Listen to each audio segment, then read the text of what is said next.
All right, let's dive right into the story of nationalism in India. If you're gearing up for your board exams, think of this as your power revision to make sure all these key concepts are locked in. So you have to wonder, how does a place with so many different communities, languages, and cultures all come together to think of itself as one single nation? Well, for India, the answer is pretty incredible. The very idea of India was really forged in the fire of the anti-colonial struggle. That shared feeling of being oppressed by the British, that was the powerful glue that started to bring millions of people together. So, here's our game plan. We're going to walk through the whole journey, starting with Gandhi's big idea, moving through the major movements like non-cooperation and civil disobedience. We'll look at who was involved and why, and finally, we'll see how that sense of a single collective identity was built. Let's get into it. Okay, so our story really kicks off right after World War I. And you might think, great, the war's over. But for India, this wasn't a time of relief. It was a time of serious hardship and growing anger. And right into this tense moment, a new leader arrives on the scene with a totally new way to fight back.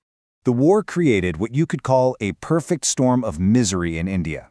The British jacked up taxes to pay for their defense spending.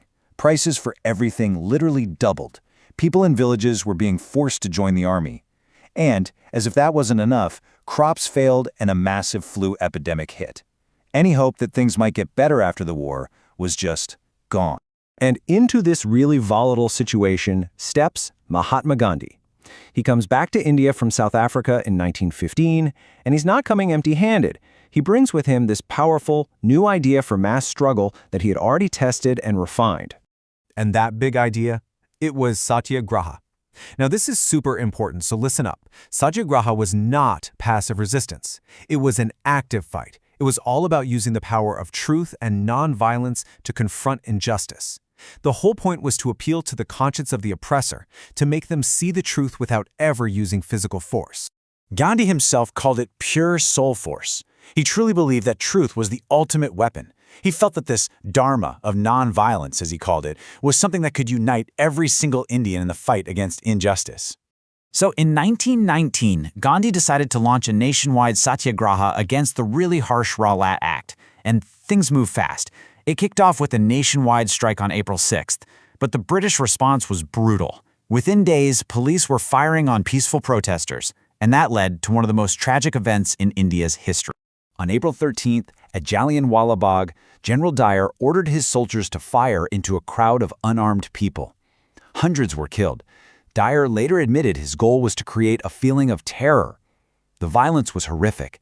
Seeing all this, Gandhi called off the movement. He realized that for a true national struggle, he needed something much bigger, much more unified. Okay, so let's move on to the next phase. Gandhi knew he had a huge challenge ahead of him: how to bring Hindus and Muslims together for a truly massive, unified movement. And he found the perfect opportunity in an issue that was incredibly important to India's Muslim population. So here's what happened. After World War I, the Ottoman Emperor in Turkey, who was also the spiritual head of the Islamic world, the Khalifa, was defeated. Indian Muslims started the Caliphate movement to defend his position. And Gandhi saw this as a golden opportunity. He thought, if I support the Caliphate cause, we can bring Hindus and Muslims together to fight for one common goal, Swaraj. And that's exactly what happened. Now, this word, Swaraj, this is absolutely a key concept for your exams. The most important thing to remember is that it didn't mean the exact same thing to everyone. For some, it meant total political freedom, but for others, it meant an end to a very specific kind of oppression they were facing. It was a single word, but it held many different dreams. And this slide right here shows you exactly what I mean. The call for non-cooperation was heard across the country, but people answered it in their own ways. For peasants in Awadh, Swaraj meant no more forced labor. For tribal communities, it meant getting their forests back. For plantation workers, it meant the simple freedom to go back to their villages. Everyone was fighting for their own version of freedom. The movement was spreading like wildfire. But in February 1922, at a place called Chari Chowra, a peaceful protest turned violent, and the crowd clashed with the police. For Gandhi, a firm believer in absolute nonviolence, this was unacceptable. He immediately called the whole movement to a halt. So after non-cooperation was called off, Things were a bit quiet, but underneath the surface, new pressures were building up, especially from the worldwide economic depression. All this was pushing the freedom struggle towards a new, even more defiant stage. And that led to a huge turning point in December 1929. At the Lahore Congress session, the goal officially changed.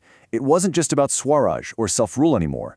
The demand was now for Purna Swaraj, complete independence. This was a massive step up. The goal was now total freedom from the British.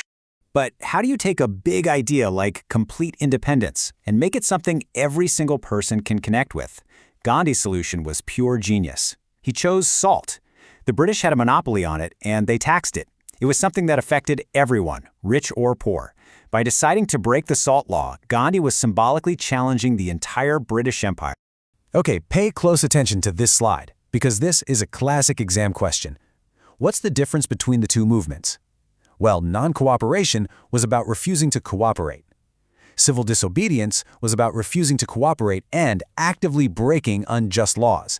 It was a much more direct, much more defiant challenge to British rule. But here's where things get a bit more complex. As the movement grew stronger, it also became clear that not everyone had the same vision of the future. Different social groups all wanted freedom, sure, but what that freedom would actually look like for them, well, that's where the differences started to show. This table breaks it down perfectly. For rich peasants, Purna Swaraj meant lower taxes. For the business classes, it meant an end to colonial restrictions on trade. For Dalit leaders, it meant political representation and an end to social discrimination. And for many Muslim leaders, it meant political safeguards for their community. All these different dreams and fears existed side by side within the same freedom struggle. And one of the most incredible parts of the civil disobedience movement was the huge number of women who participated. For the first time, thousands of women came out of their homes to march, to protest, to make salt. They saw it as their sacred duty to the nation. But it's also important to note that their role in leadership positions within the Congress remained pretty limited. So this brings us to a huge question. With all these different groups, all with their own goals and sometimes conflicting interests, how on earth did they start to feel like they were all part of one nation? What created that sense of collective belonging? Well, the answer wasn't just found in protests and politics. It was also found in culture. Things like creating a shared image of the motherland, Bharat Mata, became incredibly powerful. Reviving old folk tales, reinterpreting history to instill a sense of pride, creating new songs and symbols, all of this helped to weave a shared national identity. So, when you look at the big picture, it's clear that Indian nationalism wasn't just one simple idea. It was a living, breathing thing, full of many different voices and visions, all united by a shared struggle for freedom. And that leaves us with a really powerful question to think about. How do all these struggles from the past continue to influence and shape what it means to be India today?